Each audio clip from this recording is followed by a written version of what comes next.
형제와 여러분 안녕하세요. 오늘은 11월 29일 목요일 마음을 여는 대화의 기술이라는 제목으로 욥기 33장 1절부터 13절까지를 묵상합니다. 1절 그런즉 욥이여 내 말을 들으며 내 모든 말에 귀를 기울이기를 원하노라. 자, 엘리후는 욥과의 대화를 시도하면서 어떤 기본적인 어떤 대화의 어떤 기술들을 보여줍니다. 자, 그 대화의 방법들이 뭐냐면 배려와 이해라는 것이죠. 지금 욥에 있는 상황들을 이해하고 또 욥의 친구들과의 관계를 이해하고, 왜냐하면 친구들이 위로자로 와서 우리 공격하고 정죄하고 결국에는 욥의 어떤 하나님 앞에 무죄함과 그 죄 없음으로 인한 고난이라는 것을 친구들은 계속 그렇지 않다고 반박하다가 결국 물러나잖아요. 그 과정에서 욥은 깊은 상처와 아픔들을 맞게 됩니다. 그렇기 때문에 또 다른 대화를 한다는 건 참 어려운데, 그래서 욥에게 정중하게 내 모든 말에 귀를 기울이기를 원합니다 라고 부탁한 것입니다. 그래야 현재 있는 욥에 대한 문제들을 서로 풀어가고 또 욥을 돕고 세울 수 있기 때문인 것이죠. 자, 그래서 욥에게 자신의 말에 집중할 것을 요구한다는 것이죠. 2절 내가 입을 여니 내 혀가 입에서 말하는구나. 3절 내 마음의 정직함이 곧 내 말이며 내 입술이 하는 바가 진실을 말하느니라. 자, 엘리후를 통해서 우리가 배우게 되는 어떤 대화의 방법들은, 첫 번째는 상대방을 이해하려는 태도, 1절과 2절을 통해서 얘기했고요. 그 다음에 두 번째 3절을 통해서 보는 것은 정직함과 진실로 말하는 대화의 태도인 것이죠. 정직함이 곧 내 말이며 내 입술이 하는 바가 진실을 말하노라. 그러니까 상대방을 논쟁으로 이기고 그의 콧대를 누르고 싸움을 이기는 목적이 아니라 진실을 얘기하고 그 사람을 세우고 그 사람을 깨우치게 하는 것이 목적이라는 것이죠. 그래서 진실만을 말하고 있다고 얘기합니다. 4절 하나님의 영이 나를 지으셨고 전능자의 기운이 나를 살리시느니라. 또 하나의 태도는 뭐냐면 사람의 생각, 자신의 경험으로 나가지 않고 내 마음 가운데 하나님의 마음을 부으시는 그 주님의 영으로 나가고 성령을 의해서 나가고 하나님의 지혜와 하나님의 뜻과 하나님의 생각을 품고 나간다는 것이죠.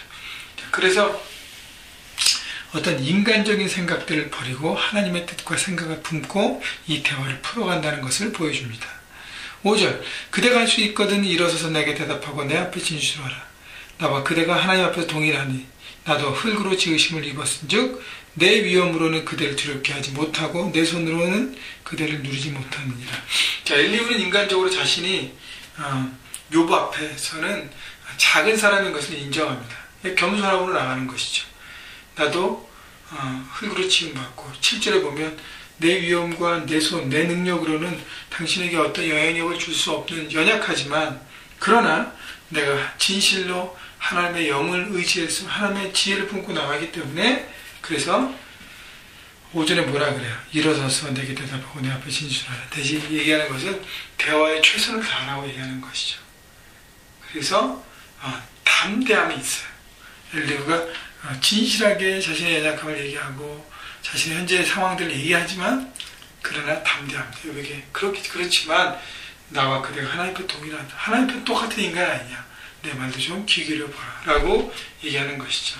자, 그래서 이 모든 대화의 필수 요건을 통해서 엘리후는 욥의 마음을 얻어내기 시작하고 그 다음에 진실한 대화를 풀어가려고 하는 것입니다.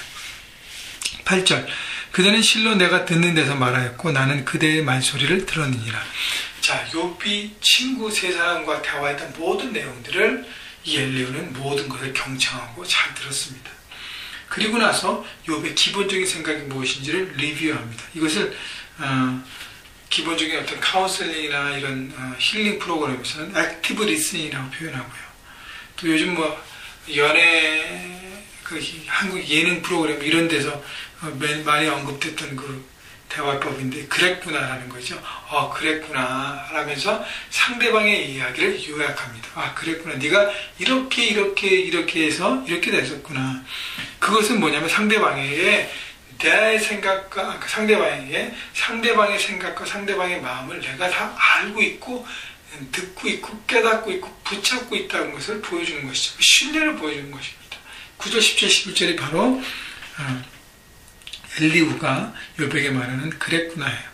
이르기를 나는 깨끗하여 악인이 아니며 순전하고 불의도 없거늘 참으로 하나님이 나에게서 잘못을 찾으시며 나를 자기의 원수로 여기사 내 발의 착고에 채우시고 나의 모든 길을 감시하신다 하였느니라. 그러니까 나는 죄가 없는데 하나님께서 나에게 죄를 잘못 찾으시고 그래서 나를 원수로 여기셔서 나를 짓누르고 고난 가운데 있다고, 고난을 주셨다고 얘기하는 것이죠. 그래서 12절 내가 그에게 대답하리라. 이 말에 그대가 의롭지 못하니 하나님은 사람보다 크심이니라. 하나님께서 사람의 말에 대답하지 않는다 하여 어찌 하나님과 논쟁하겠느니까.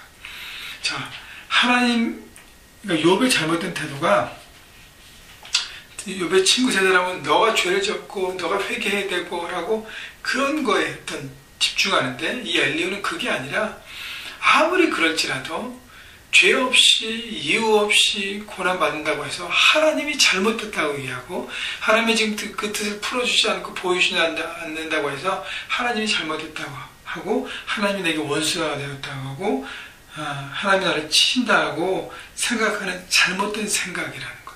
그러니까 하나님보다 너가 크지 않기 때문에 하나님의 원대하심과 크심을 너가 당신이 이해하려고 하고 바라봐야지, 잘못됐다, 내 마음대로 단정지면 안 된다는 것을 얘기하고 있습니다.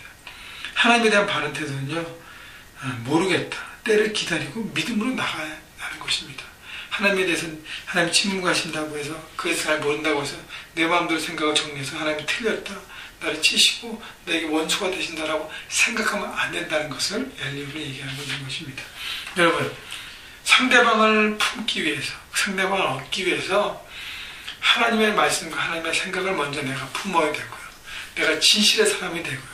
사람을 이해하는 마음이 있고, 그리고 다가가서 그 사람의 모든 것들을 이해하고 함께 대화하고, 결국의 목적은 그 사람을 세우고 이 모든 어려움과 고난들을 통과하게 하는 것이 바로 대화의 목적입니다.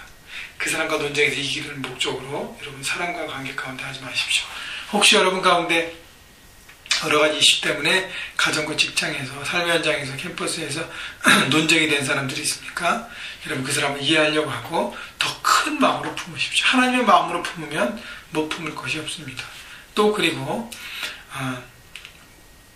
욥에 대해서 엘리후가 지적했던 것처럼 여러분의 삶의 많은 어려움들과 그 모든 것들 안에서 하나님이 침묵하신다고 생각할 때 하나님이 잘못했다, 하나님 나를 버리셨다라고 생각하지 마십시오.